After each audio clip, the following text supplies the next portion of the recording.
Hello guys, সবাই কেমন আছেন? আজকে একটা ছোট্ট মিনি ব্লগ দিচ্ছি। এই যে দেখতে পাচ্ছেন প্যান্ডেলটা হয়েছে। আমার একটা চাস্তো দেওরের বিয়ে আছে, মঙ্গলবার থেকে ইনভাইট। এটা ছাদে একটু প্যান্ডেল করেছে, আর ওই দিকটা একটা খামার মতন আছে, ওখানেও প্যান্ডেল হয়েছে।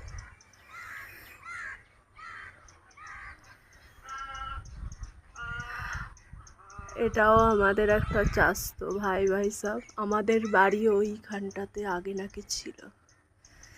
ওই যে একটা গোলা দেখা যাচ্ছে, ওখানটা আমাদের পুরনো বাড়ি ছিল।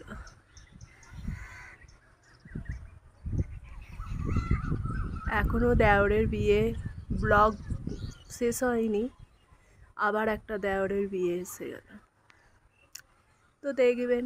Bye bye.